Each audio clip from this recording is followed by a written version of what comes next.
Listen, everybody needs a fairy godmother, just somebody to look out for them. Some people call me their fairy smoke mother, others their internet big sister, but you can call me Hannah, the host of Smoke Sash. So come hang out, let's light up and talk everything there is to life. The good, the bad, the ugly, the embarrassing. I've got a story for it all. Hello, hotties of the world, and welcome back to another hot, sexy episode of Smoke Sesh. You guys, the bitch is back. The bitch is back. I am back from my, catching flights, not feelings, Japan trip, and oh my goodness, do I have a lot to catch you guys up on. To be fair, if I'm a little loopy today, it's because I'm still kind of getting in the swing of things. I didn't have any jet lag going to Japan. Honestly, I feel like I didn't even sleep before getting on the plane, so I slept the whole way there. So I was configured correctly to kind of get into the new time zone. I also was just excited to be there, so I was able to just like wake up, go about my day, really transfer easily on the trip. But then I got home and I was like, oh no, jet lag is real. It does exist, and it is throwing me the fuck off. So my brain is like, girl, it's 10 p.m. No, babe, it is 10 a.m. Let's get into it. Let's drink another espresso. Let's get to work. You guys, if I'm being honest, I've been having a hard time, me holding back tears. I have been having quite a hard time. The universe is throwing me many a curveballs that like I've been dodging for a while. Honestly, I feel like my life has been one giant game of dodgeball for some time, and I'm starting to get pelted in the face a couple of times. You know when you're playing at dodgeball in fucking middle school and the middle school boys take it as an opportunity to like throw them as hard as they fucking can at the girls? First of all, what the fuck was that? Like, that you should get prosecuted for that, because those dodgeballs are hard as fuck, hard as rubber. And I can dodge, I can weave a little bit, but I feel like I've had a couple of good smacks recently, and your girl's just trying to make it to the final round, like the best that I possibly can. So I've been struggling a little bit, and I will, I will be a woman, and I will blame it on Mercury retrograde, because this shit it was not happening until Mercury retrograde hit, okay? And I will say, Mercury retrograde hit as soon as that plane took off on my trip. Yeah, it did. It did. This Mercury retrograde is in Scorpio, and then it's going to transfer into Sagittarius pretty much. So we are experiencing the full range of emotions and effects from those two signs. Scorpio is bringing a very interesting perspective that is actually, I find probably very difficult during retrograde, because we are looking at everything very deeply. We are taking things very personally. Our emotions, we are very sensitive. They are very heightened, okay? That depth and that like seduction of Scorpio is actually maybe pulling us to our death. So like, don't feed into the demons, don't feed into the darkness too much. Of course, live, learn, take what you can from it, but our emotions are not supposed to control us that much. We are not supposed to be a slave to our emotions. We are supposed to feel them and release, period. Now with Sagittarius, we are acting quickly, okay? Those Scorpio thoughts are being said out loud very quickly, okay? We cannot take those words back, as soon as they come out of your lips.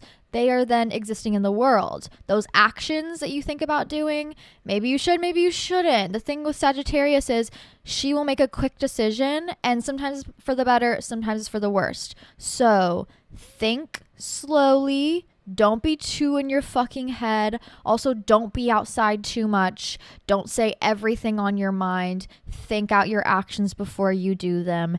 And hopefully we all will survive. Now, with that being said, we do have a Scorpio new moon coming up as well. Oh, you guys, I am going through it.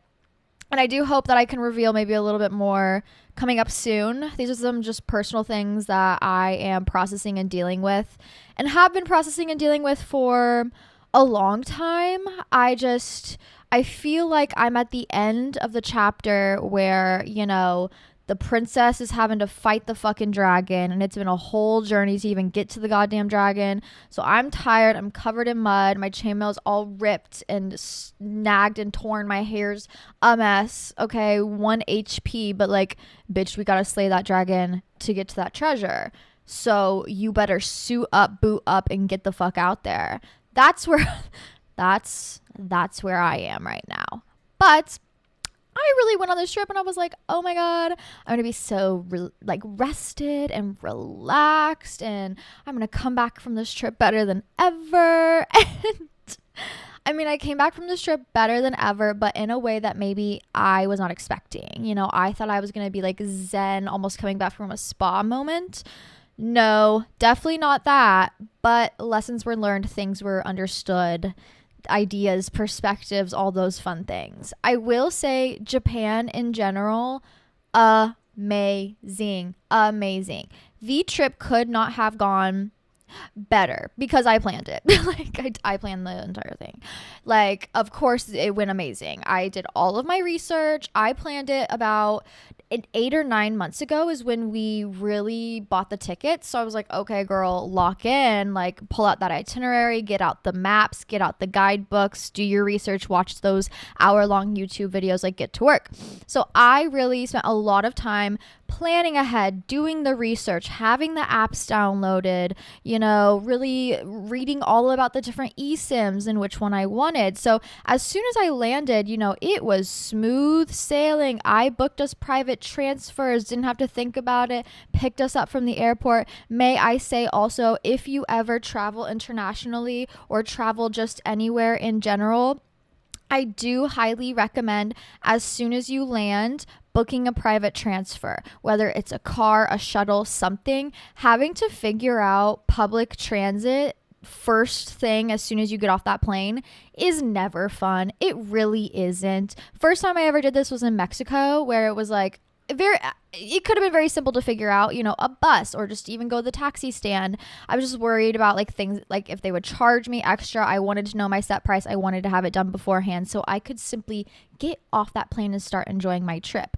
That changed everything for me because in Mexico, they picked us up with a cooler in the back with champagne, with Modelo's, with drinks. And I was like, now this is the life. Drove us an hour to our Airbnb. So for Japan, best believe I was going to do the same thing. Otherwise, it would have been, we landed at 11:30. We got through customs probably by 12:30 at night, not even in the morning. Having to figure out a train after that would have driven me insane. So I'm so glad that we had just a driver that could easily, WhatsApp, hey girl, I'm outside, here's my license plate number, we'll pick you up, we'll take you directly there. And also, day of you having to leave at 5 a.m., we'll pick you up, we'll drop you off again. So I highly recommend doing that. Even if you have friends, even if you have a group, they will pick up a group, they will pick up all your luggage. It is probably the best way to just get into travel mode and have that ease available. I will say it's probably $50 one way, which for me, the ease was worth the price. Whereas if I took the train, it'd probably be $3. I just was not in the mood to lug that luggage around that early or that late, quite frankly. Now, we stayed in the perfect place. We actually spent most of our time in Shibuya. We spent most of our time in Tokyo in general.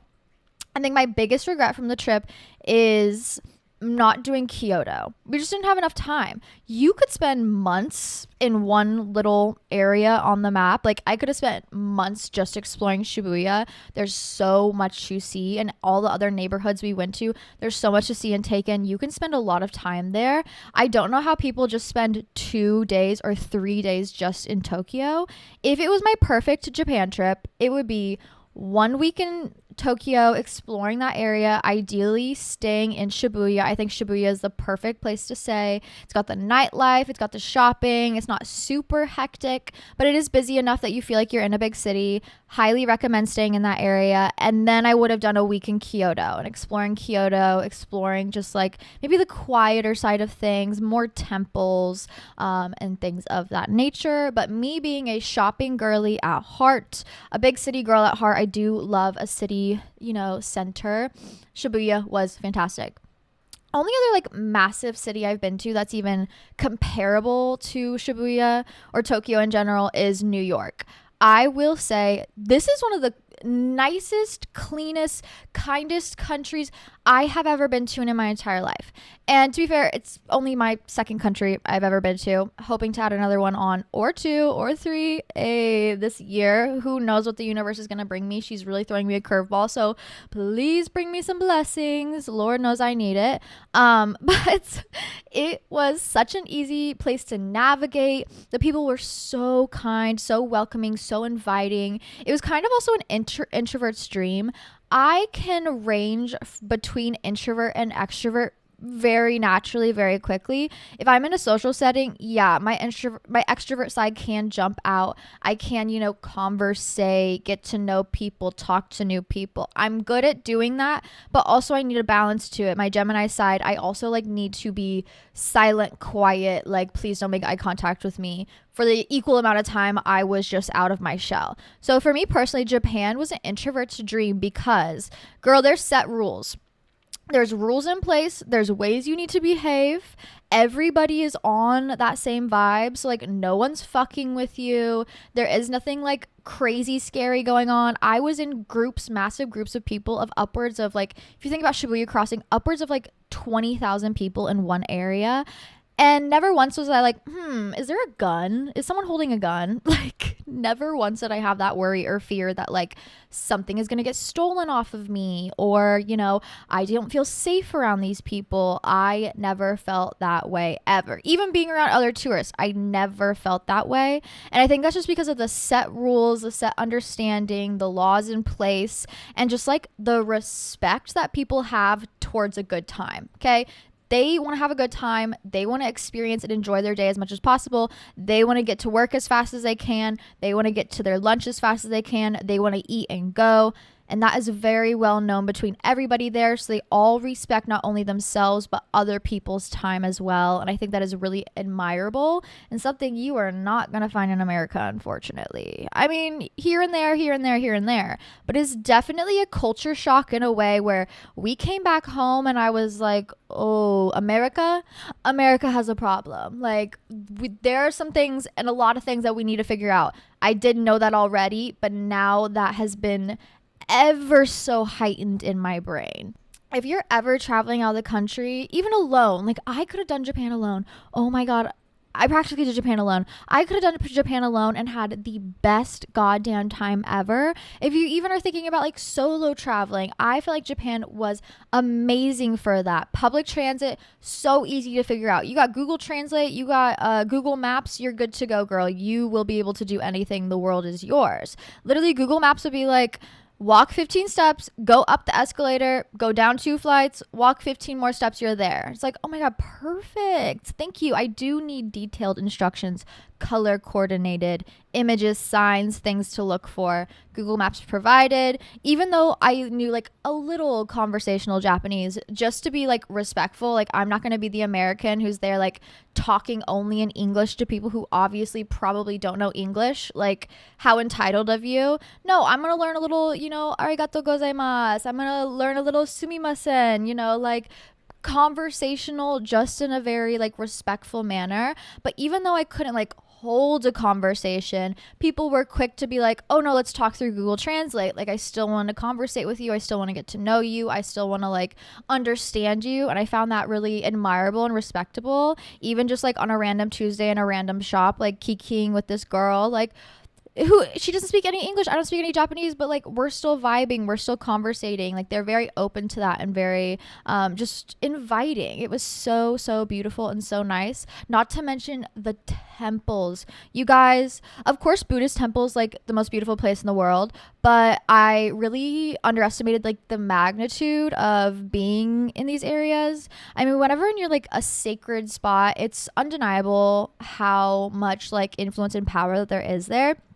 just from the sheer beauty of it all. But every temple we stepped into was so like awe-inspiring and like breathtaking. The care and appreciation that they put into it is undeniable, honestly, and probably some of my favorite like sacred spots that I've ever visited in my life. And also makes me want to visit more temples and places like that. I mean, the only temples, if you really think about it, that I've gone to, I mean, in America would be like, and I know you, if you really think about it, like Catholic churches, those are the only temples we have here. I mean, not really. Of course, there's other ones, but me personally. And then, of course, like Mexico, going to like ancient Mayan cities, things like that. Oh my God, like Meiji Jingu Shrine, hand-built forest. These trees are so massively tall. You can just hear the birds chirping. It's silent. It's respectable. You're in this beautiful hand-built area with like these gold decorative pieces. Oh my goodness. It literally is just like so humbling. And it makes you feel so small in like a really positive way. I love any sort of experience that makes me feel very small, because sometimes I think we as humans, we feel very big. Of course, in life, when things affect us and things are like going bad or good or whatever it is, our ego is up, our ego is down. We feel very inflated as people. I think that's what's the problem with like the American condition, is like the inflation of people and, you know, disregard of others. So any experience I can have that makes me feel very small and more so a part of the collective, I really appreciate. And at all of these temples, all of these shrines, I felt that way, which was just so humbling and so nice. I would say my favorite shrine that we went to, which was a bit of a day trip but very worth it, was Gotokuji Temple. It is kind of the home of the Moneki Neko, which is the lucky cat. I have one up here on my shelf. I actually got one at the temple. They were selling lucky cats. It was so beautiful, so just quiet, peaceful, serene.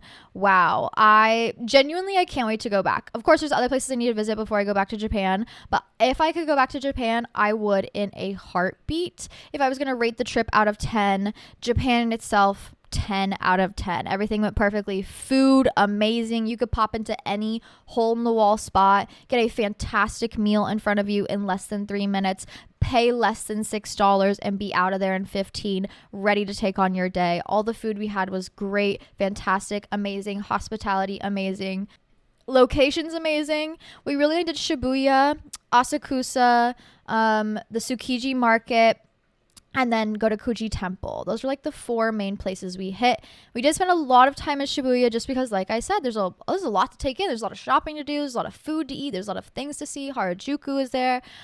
Girl, I was walking 30,000 steps a day. I was more than happy to do so, honestly. If you're going to Japan, all you need, Google Translate, Google Maps, a good pair of shoes. If it's wintertime, maybe a good coat, but like, girl, you can buy one there for $20. Like, genuinely, honestly. I think what I really enjoyed most about the trip, or like the lesson I learned from it, is like, I can really do it alone. Like, I really can. And I know I can, but the thing is about like challenging ourselves and learning through ourselves is like, we got to put ourselves into some situations to see if we can do it, you know? And Japan, very daunting, very scary. Oh my God, I don't know the language, you know, very, very different from our daily lives.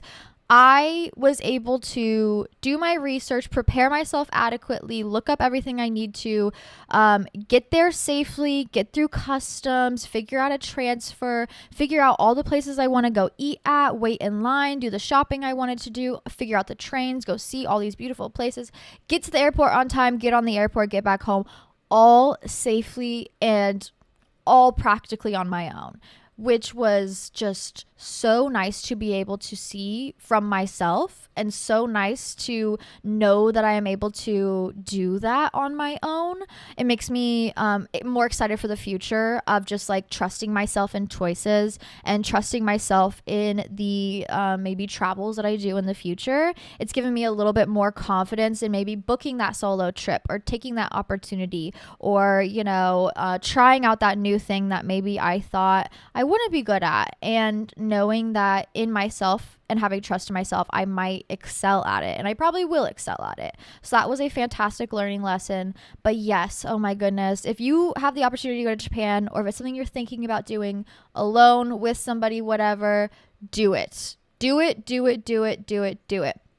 I will say, please be careful with who you're traveling with and the vibes. Okay, that's all I have to say about that. We'll probably get into that another time, but we're keeping it light, we're keeping it cool, we're keeping it fun this episode. Oh my god, I did so much shopping, it's not even funny. Like, girl, I need to hustle and work. Like, we gotta make that money back. We went to the Pokemon store. I went to the Pop Mart pop-up. Oh my goodness, I got so many cute little Pop Mart figurines. I got some new Hysteric Glamour. I feel like the Hysteric Glamour shirts were definitely giving smoke sesh. This one says like, for the sensation of your listening pleasure or something. Like, yeah, definitely smoke sesh. Full haul and vlog is getting worked on. It will be up at the very least by Sunday for everybody, but earlier on the Patreon, okay? And yes, even though I've been gone, Patreon girls have been fed. If you have a question that's never been answered, come join the Patreon, patreon.com/smokeseshshawty. Yes, I gotta plug it. Come to show some love. I am very candid on the Patreon, so if there's anything that I hold back here, best believe I am not holding back there. We went to the Sony Angel store. There's open a Sony Angel store.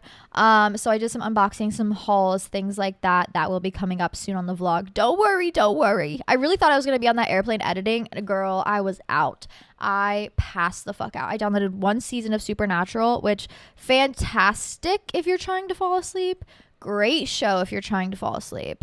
And I slept 14 hours there and 14 hours back. So definitely didn't get any editing done, but I'm hustling, I'm bustling, and I'm doing it now. So if you want to see the site, see what I was up to, see the activities, we did a jeans making class, just all the food we ate, all the shopping I did, and a full haul, don't worry, that will be up on YouTube at Hannah Marlene 444, I believe. But Mama is home. She is back. She's getting into the swing of things. You guys, we have a lot to do for this year ends. We have a lot to do. We have a lot to work on. We got things to do, things to learn, lessons to learn, new lives to live.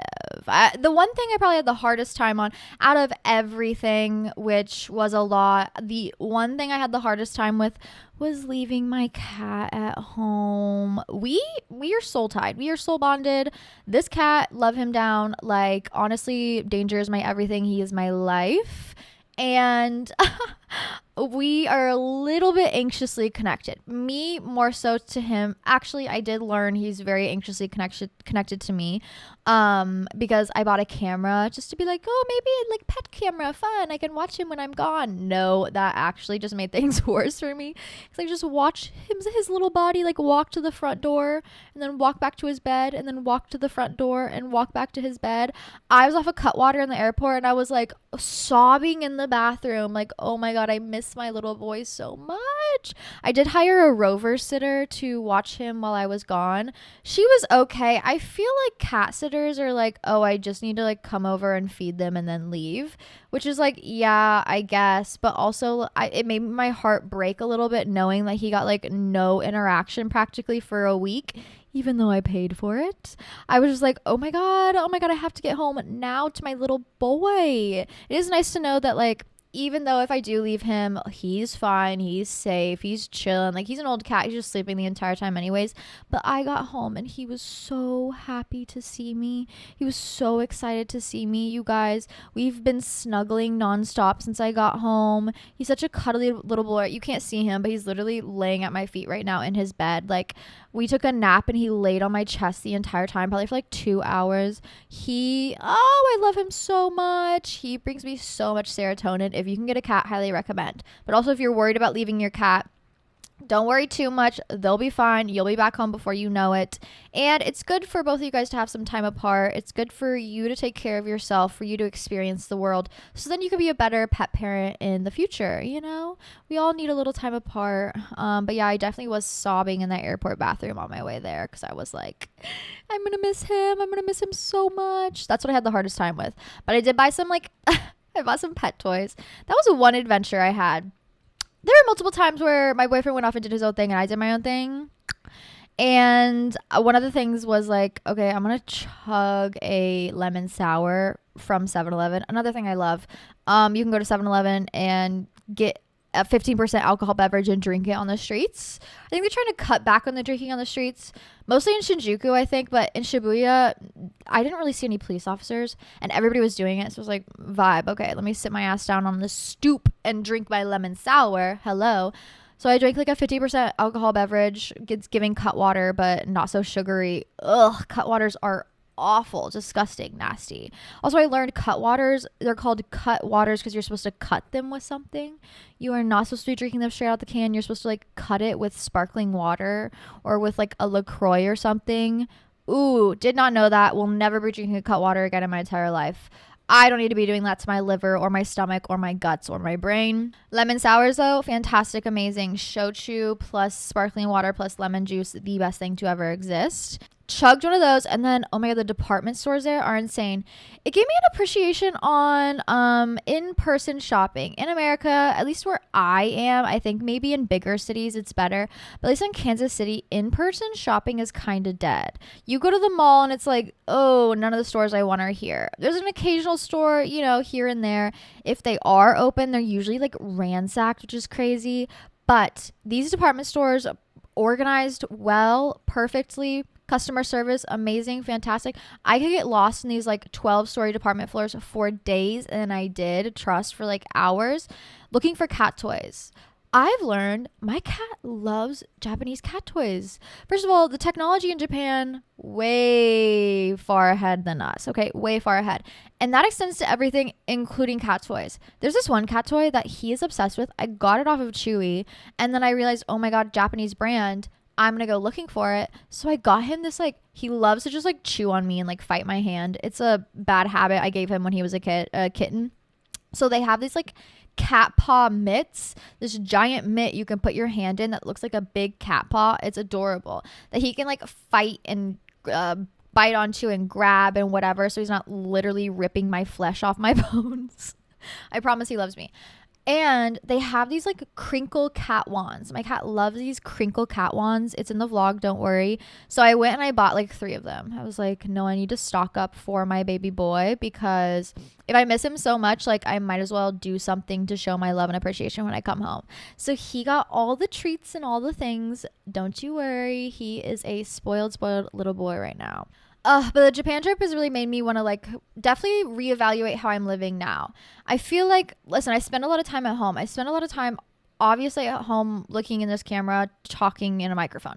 Love it down. But I got to start thinking of it more as like and not in like an unhealthy way, but a healthy way, 9 to 5, where it's like, once I finish that, I need to go do something instead of just being stuck inside. I'm sure other like work from home people feel this way too, where it's like, okay, love working from home, but also I'm home all the time. Like I need to get out a little bit more. I noticed in Japan, it's like, okay, people are up when they need to go to work. They go to work. They don't go home. They get off work. They meet their friends for a drink. Okay, now they're going out to this place. Oh, now they're going out to this bar. Oh, now they're playing claw machines. Oh, now they're just hanging out outside talking with their friends until 3 a.m. Like that's the culture. They have a fruitful and fulfilling life outside of work. They also, I think it seemed, enjoyed work. Like the people that I talked to, whether it was like servers at restaurants or people working at department stores, things like that, they seemed to enjoy what they did, or they had a really good facade. Like I am not that good at my job, that trust, but like they seem to enjoy what they did. And so I think that gave them more excitement to get out and do more things they enjoy after work. But they live a very fruitful life and a very busy life. Maybe that also is just because of the busy city I was in. But it really has me home now realizing, oh, wow, I need to get out and do more. Oh, wow, yeah, I do need to hit up that random person and go see if she wants to go on a walk. I really do need to go take that class. I do need to maybe bump up my horseback riding lessons to 2 times a week. You know, little things like that. Speaking of, I'm not even kidding. I got off that plane and I went to horseback riding lessons. Oh my God, it was so nice to be home. That was the one thing that I was really like, thank God I'm home. Horseback riding has been so therapeutic for me lately, like incredibly therapeutic. And this month, my trainer is making me do bareback the entire time, which sounds crazy, but it's just because I need to work on my leg control and just like my connection a little bit. And it's just been so nice and so therapeutic to do. So if you're thinking about picking up that random hobby, that thing you've always thought about doing, but you're like, I'm just not that girl because I've never done it. You can be that girl. You just got to start doing it. Oh, you want to be that girl who does that thing? Cool. Go start taking classes. Oh, you want to be that girl who does that hobby?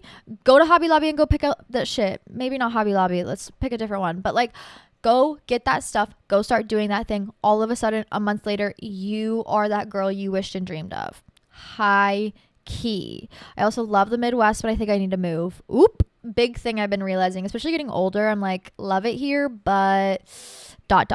You know, like I think I need to switch it up. I need to do some more travel before I switch it up. Like I need to explore a little bit more, see where I actually do enjoy. But best believe a lot of things will be switching up very soon. And honestly, for the best. I'm scared though. You guys, I'm scared. There's an air of change and I'm entering winter. Change is so much easier in spring. But like, I think when I'm scared and unsure or I'm feeling like lost or depressed, the best thing I can do for myself is just to like throw myself completely into myself. Sometimes when you're feeling like negative emotions, maybe you're depressed, maybe you're going through something hard, you're feeling emotions that are just not positive inside yourself. Sometimes, at least for me and how my negative brain works, is like I need to get away from those emotions, so I'm gonna get away from myself, you know. Especially when I was in like my massive depressive episode, what I think dug me deeper is since I was sad and I didn't want to feel sad, obviously who wants to feel negative emotions, I didn't want to address them, I kept pushing myself away from myself, either through like hating on myself or disregarding myself, not taking care of myself, just like completely and utterly ignoring myself or pushing myself deeper down into a hole because I didn't want to address those negative emotions. It made me a shell of a person. And guess what? It does not fix your problems. You will have to address those things at some point, so you might as well address them sooner than later. I've learned when you are feeling maybe more negative or you don't feel good or you feel bad, whatever it is, those negative emotions you're feeling, you're going through something, someone you love is going through something, the best thing you can do is, instead of running away from yourself, is to run into yourself. And I'm very happy. Obviously the universe is aligning always for me, period. Thanks queen. Sometimes it doesn't feel like it, but I know it's all for the best. I love that it's aligning with my winter arc. It's aligning with my winter arc. My winter arc is about to begin. I did get home and start my period. Yeah, Mercury retrograde, period, in full swing, and a new moon in Scorpio going up. I feel like that meme of that wolf ripping off his t-shirt, like howling under the full moon. That's how I feel. So I put a brief halt. I was going to start literally today. I still am not out of my jet lag. I have unpacked everything. So I do feel more comfortable, at least with my home life. And I deep cleaned my entire apartment. So that's good. I'm getting things in order. But since I am on my period, I'm going to allow myself to purge during this period phase, and then as soon as the period's over, get into it. And it'll be a very easy transition because I did all the work. That past month, I did all the planning, I did all the work, I set the intentions, I made the mood boards, I made the weekly routine, I made the dopamine list, I did all the work. Now I just have to implement it. To implement it though, I need to make a little bit of space, make a little room in my life, and also just get at a good period, literally, in my cycle to be able to have the energy to jump right into it. And then once I do, not only will I be like transforming my life, implementing new things, trying new things, challenging myself, staying busy, I will also be throwing myself completely into myself instead of maybe possibly doing the opposite, which I think will be exactly what I need. Also, I want to say thank you for the love on the 2 pre-recorded episodes. Sometimes I make episodes and I'm like, I don't know if they're gonna hit. I don't know if the girls are gonna get it. I don't know if they're gonna understand. I don't know if they're gonna get it. Sometimes I be speaking from the void and I'm like, maybe someone will hear me. You guys really heard me, so I do appreciate all the love, and I'm glad that we are on this journey of life together. I say that a lot, but recently I have been feeling, oh my god, vulnerability moment. I've been feeling very alone, and I realize it's because I really have this bad habit of kind of like isolating myself, which is good at sometimes, but I do need to be maybe putting myself out there a little bit more. So I do want to really thank you guys for, being that good community that I do have, and for being these people that I can honestly rely on. I know there is a disconnect through the screen, but I do this in hopes of like connection and of community building. And I think we have done that, and I'm just so proud and so thankful to even be here and to have built this, and to, not speak fully into the void and have people hear me and know that whatever I'm going through, thousands of other people are going through the same exact thing. Because life can feel incredibly lonely at times. Like, life can feel like, oh my God, why me? And it is nice to know that, like, not just me, but also other people can be experiencing things that can feel so isolating as an individual. And sometimes it's nice to just realize, oh wow, this is just a human experience, and together we will get through it. Amen. But with that being said, I do want to get to a couple questions. Enough of me rambling about the trip. I don't even know if there's any more to say. I think we'll catch up with it in a couple more episodes, and maybe on the vlog. Vlog will be out soon, don't worry. Me teasing the vlog as I'm currently editing it.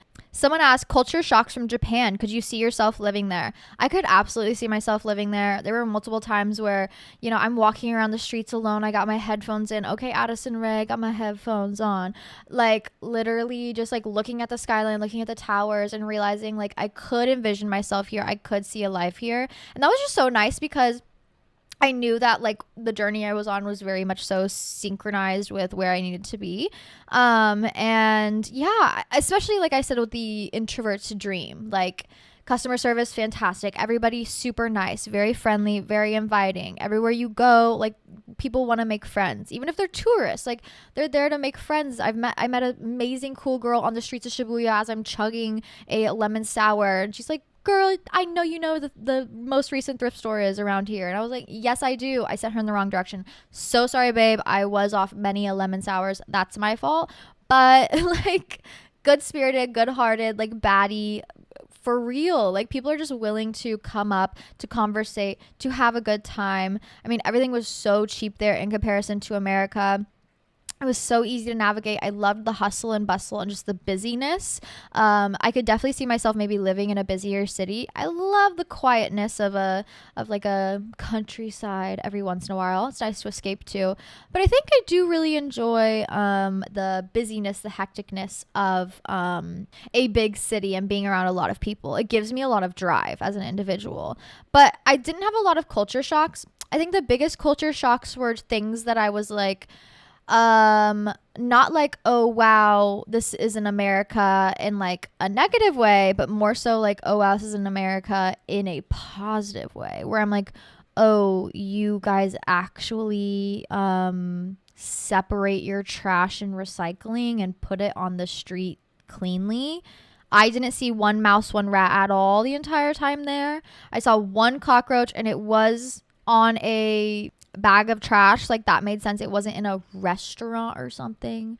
Like, people took care of each other. It was very obvious that, like, I saw one homeless person, and they didn't even seem homeless. It seemed like, I'm on the down, like, let me get out here and ask for some money, which I can't even shame or blame you for that. Like, hello, there's people doing it on every corner out here in Kansas City, because like shit's fucking hard, and sometimes you gotta, like, I get it.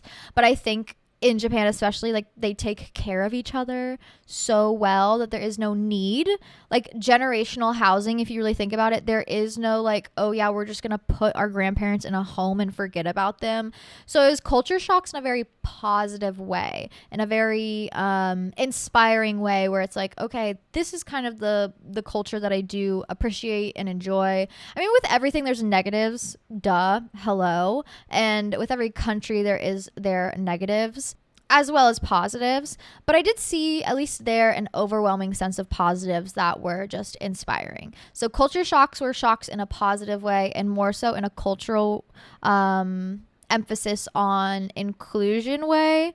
So yes, I absolutely could see myself living there. Acquired tips for international travel, especially without knowing language, plus as a woman. Obviously, I mean, as a woman, Be aware of your surroundings, be aware of where you are.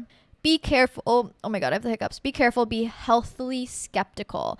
I think a good sense of healthy skepticism is necessary for just like safety in general. But I don't think it should hinder you from like leaving your house or leaving your country or going on that trip. Like you should go do those things even if you are a little bit afraid. You'd be surprised how well they do go. Simply having trust and understanding in yourself and your surroundings. I think that's all you need as a woman. Of course, like if you don't know the man, don't go with him to a lonely ass area. Duh, hello. Even where you are now, don't do that. Like, especially in a different country, but now in your home as well. Like, just be careful. But like I said, I had no fear of, oh my God, someone's going to commit a mass shooting. Like, safety was safetying. I'll tell you that I did not have any fear of that in any sort. Like, I had my headphones in, walking around the streets, busy walking on the streets, and never once was I like, oh my God, I need to only have one headphone in just in case there's like somebody's gonna walk up behind me. Never once did I feel that way or think that way, which is crazy that I think that way here. But of course, no matter where you are, safety is about awareness of environment and about just like listening to your intuition. So I think as long as you have that and you're traveling alone as a woman, you will be good. International travel tips. The flight really isn't as bad as you think, and business class isn't as good as you think. We were walking by, like first class, business class seats. And for what I know they paid compared to what I paid to get to the same place in the same amount of hours, I was like, I know that was not worth 17 grand. I know for a fact that tiny little twin bed that you cannot fully extend out into is not worth 17 grand. We flew Japan Airlines. We booked directly through their website. I think that's why it was cheap. And their economy, which we did economy, not premium economy, they have the best economy in the entire world. And I was like, do they really? Let's find out. They do. They do. I could practically like extend my whole body and lay down, like kind of in a horizontal position, but lay down enough and extend my legs enough that it doesn't bother the other person and sleep comfortably on their airlines for 14 hours. It flies by, okay? Don't waste your money on the fucking airplane. Waste it when you get to that country. Waste it on that fun little trinket. Waste it on that designer bag that you want so bad. Like, that's what you should be spending the money on, not the flight. Everybody is getting there in the same exact way, in the same exact amount of time. Okay, you might as well save your money, fly economy. Now, I understand if you have like back problems or medical issues where you do need to lay down. I get that absolutely. But if you're just like a girl like me who's like, I don't like to suffer, but I will, it's worth it. Just book the cheap ticket. Book the cheap ticket, get to the country. The flight goes by 10 times faster than you ever could have imagined. Just don't sleep the day before, pretty much. And you will sleep the entire flight. Download like one season of a TV show that you know is like a good staple TV show and will also help you sleep. Do not buy the in-flight Wi-Fi. It's pretty much not going to work. Not worth it. Download one season of a show. Put your headphones in. Noise canceling headphones. When I tell you there was a child behind me, and I talk about this flight as if it's easy. No. There was a child behind me screaming, crying, kicking the seat, screaming bloody murder for at least the entire time. I would say at least 80% of the time, because the mom was sitting 4 rows ahead and the dad was sitting right behind me with the child. And the dad obviously was like, I don't really give a fuck. Like, I don't know how to soothe my son. Like, I'm just going to let him scream and cry because I really don't want to deal with it. And eventually the mom had to come like sit with the kid for like 4 or 5 hours so it could fall asleep. Obviously it was exhausted. It needed a little bit of like affection and love. Dad was like, I don't really give a fuck. So it fell asleep, but then also woke up, start crying, screaming again. Oh my God, it was horrible and awful. But I had noise canceling headphones. Yes, it's worth the investment. I didn't hear those things unless I took them off to like say, hi, yes, may I get a ginger ale or something like that. Like, I really didn't hear any of it. I felt the kicking a little bit, but the noise canceling headphones, you need those bad boys. You need them real bad. All you need for that flight: comfy shoes you can take off with thick socks, noise canceling headphones. They'll give you a pillow, they'll give you a blanket. I bought one of those eye masks that attach to the seat. Did not use it once. I bought a neck pillow. It just kind of made my neck even in more pain. They have like this headrest that fold to your head so it doesn't like make your head drop.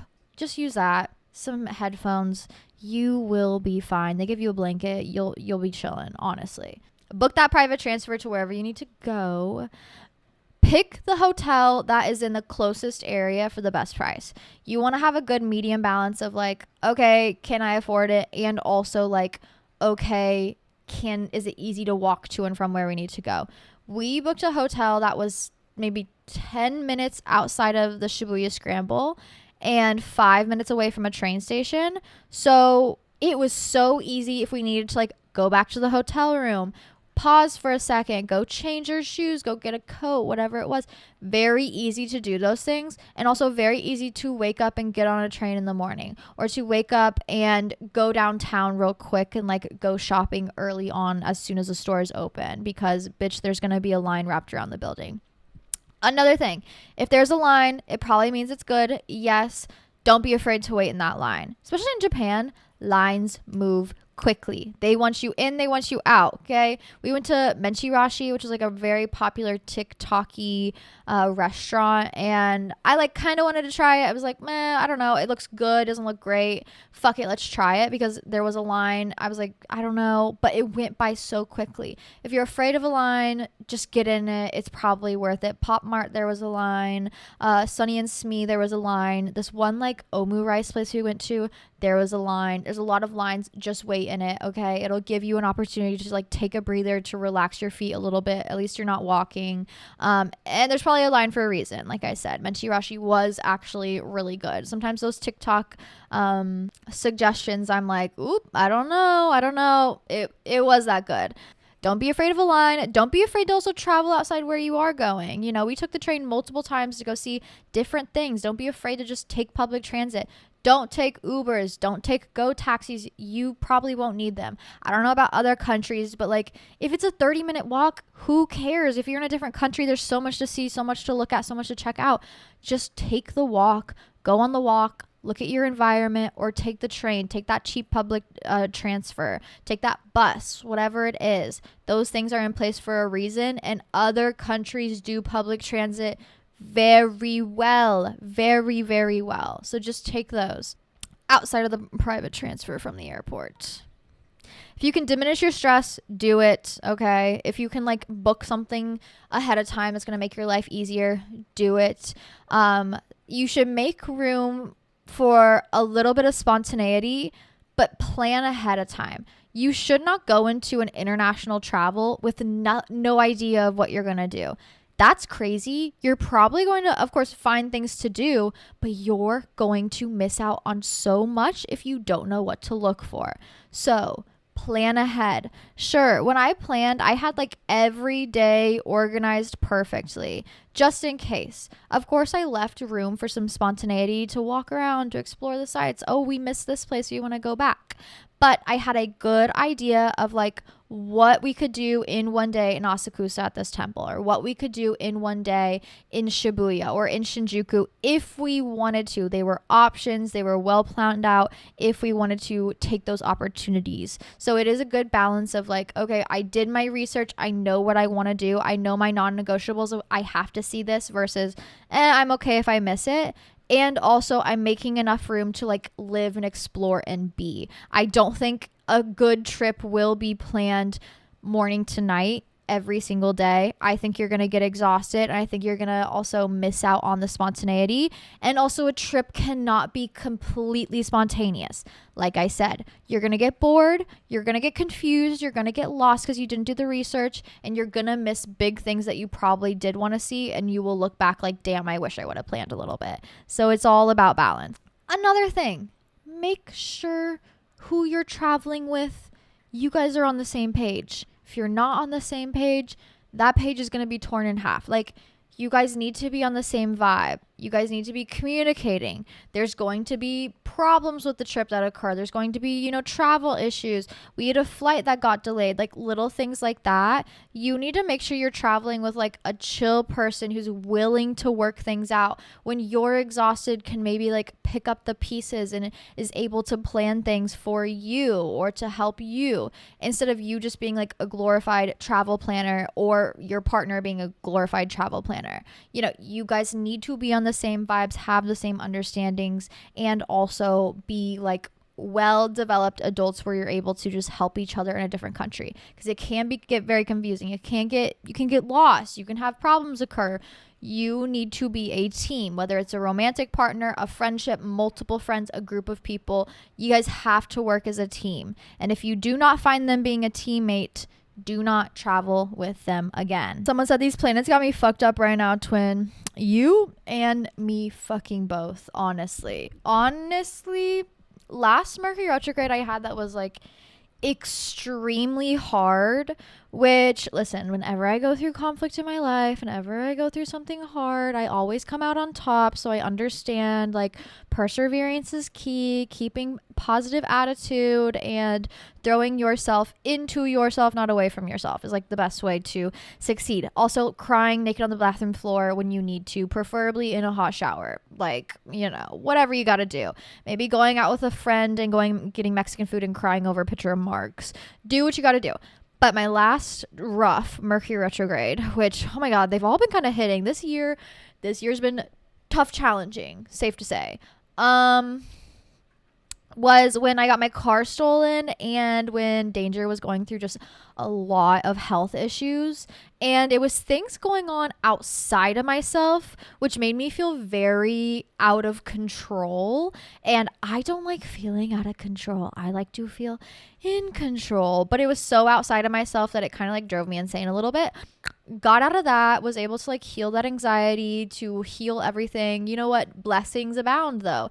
Danger's happy, healthy, healthiest he's ever been. He just went to a checkup. He is a good, thick king. Okay. He does need to lose a couple pounds, but I love him so much and I will give him those greening treats. And I got the car of my dreams. Like, never would have thought this would have happened, but I'm so blessed. I'm so grateful. I'm so thankful. Would not have had it if I didn't go through a hard time. Now, like I said, that first Mercury retrograde was outside of me. This Mercury retrograde is very much inside of us. She's behind me, isn't she? Like, literally, she's in the walls right now. The call is coming from inside the house. That's how this Mercury retrograde is going, especially with Scorpio. Scorpio is a very personal placement. Very personal placement. Look at where she is residing in your chart, as well as Sagittarius. Okay, it can make us feel very snappy, very short-witted, very whatever it is, short-minded. I don't know if those are things. I hope you pick up what I'm putting down. It can make us feel very emotional, very dark, very, sensual in a way that maybe we don't feel sensual. And I mean that by like a little too in tune with our emotions. And now this is honestly, I'm like, new challenge happening. And it is in my control. That's the thing. And I was like, oh my God, outside of my control, that's way harder. No, when it's inside my control, it's maybe harder, because then I'm forced to, oh my God, make the decisions in my life. Ew, I don't want to do that. Why would I make decisions in my life? That's no fun. That's no fun. I don't want to do that. But like, sometimes you gotta. And I fear with this Mercury retrograde, we are only in the first half, babes. It goes midway through December. So y'all better buckle up. Y'all better get it together. And by together, I mean like batten down the hatches. Like, get very connected to yourself very quickly. Do not run away from yourself. Build up your relationship with yourself. Throw yourself completely into yourself now, because the universe is going to try you however it possibly can. I'm like freezing. Hold on. You guys, I won this giant stuffed frog in the claw machine. I'm going to put his hand on my thigh. It's going to be funny. And he probably is my favorite. He was my favorite win. I want a shit ton of stuff from the claw machines. I didn't realize I was so good at claw machines, but I need a cuddle buddy. So he's joining the podcast. He's also staring at me from across the room, and I just had to call him over. So, my best piece of advice, especially for this Mercury retrograde, is really, really, even though with those deep, dark, hard emotions and you want to run away from yourself, we need to be running into ourselves now more so than ever. This is honestly like a very good time to learn about ourselves and to like grow and develop. The thing about Mercury retrograde is like, sure, it's hard, whatever, but like there is so much to learn and take from it if you really open yourself up to those blessings. If you open yourself up to that challenge, you would be surprised what you're able to accomplish and how drastic your life can be positively outside of that retrograde if you take on the challenge the universe is giving you. I think retrogrades, if you really look at it, are almost like, you know, when the teacher's like, okay, kids, like, if you want to take this extra quiz, it'll get you some extra points in the class. And some of those like grade A students will be like, no, I don't need it. You know, I'm doing good, so I'm not going to take on the challenge. Some of the people who do actually need it are too lazy and are like, no, I don't really want to do it. Like, I'm going to fail anyways. I'm not even going to risk it for 1 point. So like, whatever, I'm too lazy. I'm not going to take on the extra quiz, extra challenge. But those people don't succeed. Okay. The people who do succeed and do win are the ones where no matter the standing, they see that challenge as an opportunity and they see free points as free points, babe. They said, oh, free points? Do I need them? No, I'm still going to take them. Do I need them? Yes, I'm still going to take them. And I'm going to try my ass off because I really need those goddamn points. That's what retrogrades are. So what can you learn? What can you take from it? How can you grow? Where do you want to grow? Where are you like suffering emotionally? How can you change that? How can you grow out of that? Where in your life is causing you an immense amount of stress? How can you change that? How can you grow out of it? And unfortunately, especially with retrogrades, it really, really shows us that life is in our control, and if we don't take control of it, life's gonna ride the fuck out of us. And like, babe, you need to be on the saddle, not under it. So lock in, twin. I fear it is lock-in season, but right on time, honestly. Like, literally, this retrograde started as soon as hibernation integration began, and yeah, it makes a lot of sense. I will say Mercury retrograde also ends as soon as the hibernation autopilot begins. So if we take this time to put in the hard work, to put in the dedication, to take that plan, to incorporate it into action, by the end of retrograde, literally according to our fucking plan, we will be in autopilot mode. We will be in a good, solid head place. We will be in a good routine. We will have done all of the hard things that it takes to become that better, amazing person, and we will be reaping the benefits. And then by that time, you just do a week, then it's New Year's Eve, New Year's Day, then you just got to manage through January, manage through February, and then it's March, and then it's spring. How easy is that? If you really detach yourself and look at it in the long run, how easy is that? So get to work. How to be optimistic even when your life is on fire. Oh, here's the thing. I think when it comes to optimism, when you can't find it in the present, you have to create it for your future self. Like, I think rationally and realistically, I'm like choking out this frog right now. He needs a name. Everybody comment what his name should be down below. But I think, listen, I get it. Sometimes in the moment, it is very hard to find optimism. And I think it is A-okay to be like, right now sucks. Like, that's just being human. Sometimes your car gets stolen, you're like, this fucking sucks.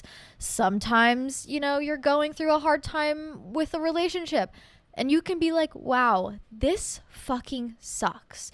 Maybe someone you love died. It's okay to be like, oh my God, no, this sucks. I'm not going to be here like, yeah, your favorite grandmother just passed away, but you should still find the positivity in it all. Like, girl, actually, I'm on the brink. Don't even say that to me. It's okay in the moment to be like, wow, this is shitty. The situation is shitty. Life is kind of shitty right now. Like, what the hell is going on? Because if you live in a delusional state of no, everything's positive all the time, you refuse to let yourself feel negative emotions, those negative emotions will eventually stack the fuck up. And like a large tower, it will fall to the fucking floor. Okay, that's called emotional stacking. We can't emotionally stack where it's like, I can't feel the negative, so I'm gonna set it aside. I can't feel this negative, so I'm gonna set it on top of that. I can't feel this, so I'm gonna set it on top of that one. Bam, bam, bam, bam. The stacking of it all, girl, like a Jenga tower, you're gonna collapse. You gotta feel it, even when it's shitty, even when it's like, oh my god, this sucks, what the fuck. You got to feel it so you can eventually release it. Now, where the optimism comes in, because you're like, wow, that's a lot of negative talk. No. Where the optimism comes in is, but I will be okay. Okay? Yeah, this is shitty. This sucks. Right now is hard, but I will be okay. That's when the future comes into play. That's when a little bit of delusional, nature comes into play. And you got to be a little delusional sometimes where it's like, no, I'm suffering a lot right now, but if I do the work, if I take the time, in the future, I will be so good, And whatever future you want, you can create for yourself. So dream fucking big. If you're like, oh, wow, right now my apartment's flooding and is practically on fire and like I got roaches, like this sucks. But in the future, I'm going to be living in a high-rise $1 million apartment and I'm going to be overlooking this beautiful river. I don't know, whatever your dream is. You will create that reality, period. And it will give you hope. It will give you optimism to think about that. Where it's like, yeah, right now is bad, but the future that I can create for myself will be so good. So I need to hold on. I need to do the work now. I need to keep putting energy and time into myself in order to then get to that future place that is just so incredibly good. And you will reap the benefits if you put the work in. So yeah, sometimes the optimism can be hard to find in the moment. And I've beefed with some fucking therapists about that, which is like, I just want to come into therapy sometimes and be like a complainer. Sometimes I'm a complainer. Listen, I love to complain. Sometimes I can beat a dead fucking horse for hours at a time. Okay. And sometimes I would come in with my old therapist. This would happen. I'd come in and I'd be like, wow, I really just need to like complain. Cause like things feel like they're going crazy. And if I don't just like get it off my chest, then I'm going to implode. And I would start like rambling or whatever. And she would go, let's pause right there. Can we just think of one positive thing going on in our life? And it's like, yeah, bitch, I can, but this is not the fucking time. Like, obviously, I can do my gratitude journals. Like, I can find something good to think about. But my God, that is not the problem here. The problem here is that, like, I need to ramble. I need to rant. I need to get this shit off my chest right now. So, I'm not going to sit up here and be like, what's really the problem is you're not placing your 3 gratitudes of the day. It's like, no, what's really the problem is you're not facing that negative emotion. You're not facing that negative thing and allowing it to leave your mind, leave your body, making that change so it's leaving your life. So then you can get to the optimism in the future. Also, like, you're not looking towards the future. We need to be looking towards the future. That is where you can find the optimism, where it's like, it's bad right now, but it's going to get good. And you have to have that belief in yourself, because when I lost all hope in life, it was because I was not creating that optimism for myself. There was no future thinking. There was no even thought of the future. So I was like, well, why would I find optimism when right now sucks and I don't envision a future? You gotta envision a future. And any future that you want to envision is one that you can create for yourself. So dream fucking big. If you're crying over a loser ass boy right now, I'll be like, and you know what? In the future, I'm gonna have a man with a yacht and he's gonna take me out on it weekly. He's gonna buy me everything I want. He's gonna make me such a happy wife. He's gonna buy me a fat ass diamond ring. It's like, envision that future, make that your reality, keep that optimism. Okay, you can always find it in the moment, yes, but in the future will keep us pushing through the hard times towards a better tomorrow. Someone said, should I put the Christmas tree up in the living room? Yeah, we need some whimsy right now. Y'all, we need some whimsy right now in our life real fucking bad. We need all the whimsy and the joy and the passion that we can possibly find in life. And we need to do it literally on my to-do list, which is not a lot if I'm being honest, but like I'm making some paper garlands. I need to just like get some scissors and some colorful paper and get to work and some tape and hang it up. I need to bring some whimsy to my life. I need to bring some joy. I believe Christmas was planted for a reason, and it was definitely to bring just like a little bit of celebration as the world is slowing down around us and as it's getting cold. Especially in the winter months, we need to create, celebration and whimsy wherever we possibly can. And that includes maybe decorating for the holidays. I got to get to work decorating for the holidays. I know it's like mid-November. Oh my God, November's practically flown by. It's going to be December before we even know it. I knew this month was going to fly by too. But I need to literally get to work. I know having a little sparkly Christmas tree up will make me so happy. Also, it'll make Danger happy. He loves a Christmas tree. He loves laying under a Christmas tree. It's so incredibly precious. I can't wait to take so many photos of him laying under it. Like, he is the present, yes. And I need to hang up paper garlands. I need to hang up paper stars. I need to like do some arts and crafts. And I need to just bring like joy to my home because Lord knows I fucking need it. So yeah, if you're thinking about getting the Christmas decorations up, it's not too early. It's never too early, in fact. And we need to be doing it ASAP, okay? I think it was in the Patreon episode that someone was like, what is like the number one self-care way to like help in a depression? And I think this is actually a good topic to bring up in this main episode as we are kind of getting into the colder months. Last week we got home. It was actually really nice. Sun was out. It was like 70 degrees. Even in Japan, weather was fantastic. Now I'm like, no, winter's here. Baby, winter is coming. Okay, Jon Snow, where are you? It's cold. The leaves have officially all fallen. It's like 30 degrees outside. I'm seeing people start to hang up their Christmas lights. So like we need to get on it. But number one, like real self-care advice I can give you if you are going through any sort of seasonal depression or depression right now is you gotta get cozy. You gotta get cozy. You gotta get comfy. Okay. And I think this ties in also with like the creating whimsy in your life. I mean, decorating for the holidays, that's going to create comfort in your home. You also need to just like in general make yourself comfortable. The squirrels, they're fattening up, they're growing extra fur. Danger is all like puffy and fluffy, like he is so cuddly and cozy right now. He's got his winter coat. Even the horses, oh my God, they get so floofy in the winter. It's so cute. They grow just like so much hair to keep them warm. Like the animals, we must also prepare our nests and prepare ourselves to be cozy. And that includes like, maybe I'm going to throw on a robe after my shower and just like, get all cozy and comfy. Maybe I'm going to throw on a thick pair of socks and those Ugg boots, live my white girl winter dreams or whatever, but I'm just going to be extra cozy and comfy. I'm going to take that extra step to get cozy and comfy. Maybe I'm going to take a 40-minute long hot shower because I was outside all day and I'm so cold and I just need to defrost my bones. I'm going to get cozy.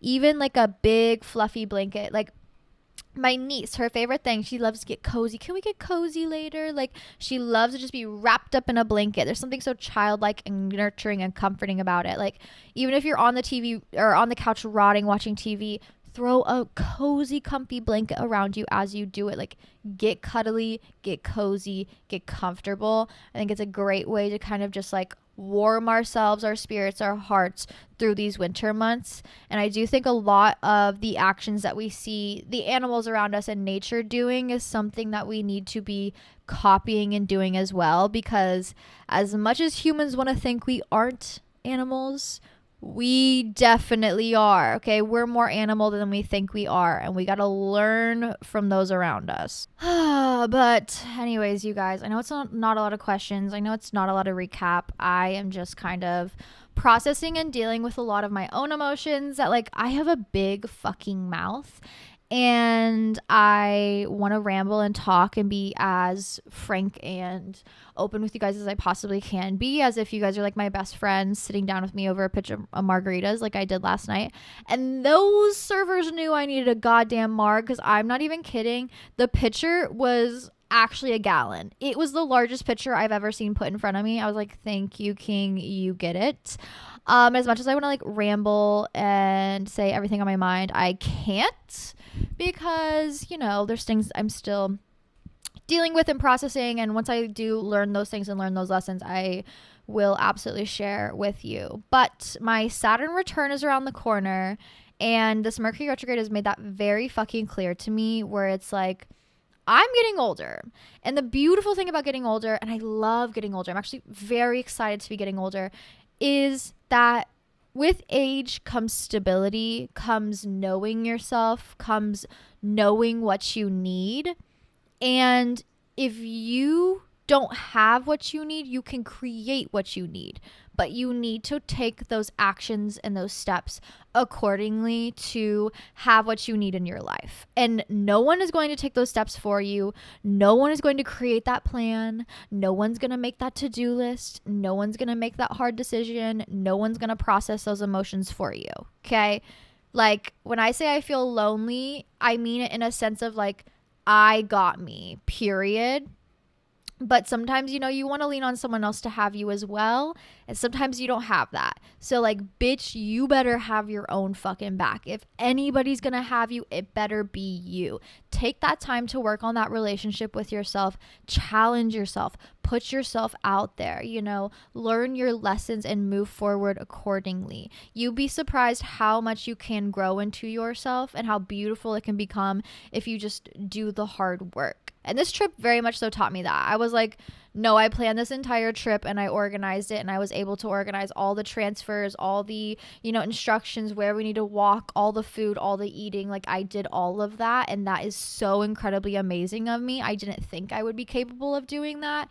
And it's taught me like, wow, I can do anything. Oh, you want to go to this country? Congratulations, girl. You will be able to figure it out. You did it in Japan. It was a big thing. It was a big step. I've never done an international trip like this before. Congratulations, you did it. You challenged yourself, and it's really reinforced the idea that anything you want, you can create. Any activity or experience you want, you can do. And I think that is really beautiful, and I'm very happy that I have learned that inside myself. It's really reinforced the amount of work that I've done on myself. But as I get older, the more stability I crave, the more understanding I crave in my life, the more experiences I crave in my life. And it really is just kind of like up to me to do those things. And although it can feel isolating, it is nice to know that I can rely on myself for those things. I just kind of have to be the one to do them, period. Ew, me doing work in my life? No thanks. Sometimes that is how it is, though. And I am excited for this new hibernation integration to begin for me. I'm excited to see where my life is in 6 months. I think it's going to be incredibly beautiful. I think we have a lot of work ahead of us this winter, but if we're brave enough to take on the challenge, oh my God, how beautiful will this next year be for us? 2025, my 2025 recap is going to be interesting to say the least. This year personally has been one major challenge for me. It's been very hard for me, and not like in a like suffering way. It's been very hard in a like, girl, this is your life, you need to go live it way. And I think I'm finally coming to that conclusion. And it's nice to be in this place. It's bittersweet to be in this place. But I am so thankful to have you all here every single week to learn through and with you guys, and to just have so many blessings around me. I know I get sometimes emotional towards the end of the podcast, because sometimes this podcast is emotional for me. But like, I never thought I would be up here doing any of these sort of things when I was younger. And a lot of the reason that I'm living the life now that I am is because no matter where I was, no matter the challenge in front of me, I always took it on. I always faced it, and I always just did the best I could. And it has gotten me so much further in life than I ever could have imagined. None of these things were handed to me. None of these things were given to me. None of these things were created to me or for me. They were done by me from the ground up, and no one would have done it for me but me. So I am so glad that I took that chance on myself, that I took that risk on myself, that I did the work, that I buckled up, that I saddled up, that I tried new things. It has been so overwhelmingly worth it. And it is hard, being the pilot of your own life. There's something very comforting about it, but like I said, it's no fun having to be like, oh, I don't want to make the hard decision. Sometimes you got to make the hard decision, and it will be the best decision for you. Truly, honestly, sincerely, wholeheartedly. Get out there, catch a fucking flight, go experience the world, go travel, go see people with different perspectives, go get to know new people, go put yourself out there, go try new food. Like, there's so much life to live and so many good things to see. This trip brought me a lot of hope in the world around me and just like appreciation for the beauty of it all. And I'm so thankful for that. I had such a blast in Japan. And I hope that I can carry those lessons that I learned there back home with me. And I just know what is coming for me is so beautiful and wonderful and so much more than I ever could possibly dream of, even though I do dream a lot. And I'm so excited to reap those benefits. But it is hibernation integration time. It is time to get to work. Okay, it's time to dive into ourselves the same way the trees turn inwards and the squirrels, ball up in their nests a little bit longer and the bears go into hibernation. It is our turn to do so as well. It is our turn to work on ourselves, to look at that man in the mirror, babe. Michael Jackson was right about some things, including the man in the mirror part. And to really just take accountability for ourselves and take accountability for our dreams. To really say, you want it, bitch? Let's go fucking get it then. But with that being said, like I said, vlog will be up early on the Patreon. Come join. We have so much fun. I have so much to share over on the Patreon. They were getting exclusive photos the entire trip. Patreon.com/smokesatshotty. It will be out for everybody else on YouTube at Hannah Marlene 444, and follow me on Instagram. I have so many photo dumps to post. I didn't post while I was there just because of the time difference, and I really wanted to just enjoy it. And then when I got back, I'd post. I posted Instagram stories. Why, of course, but I have so many posts and just recommendations to put out there. So if you want the details or if you have any detailed questions, follow me on Instagram at Hannah Marlene. But with that being said, stay sane. Please stay sane and try to stay sexy. And I'll see you all so soon. Mwah.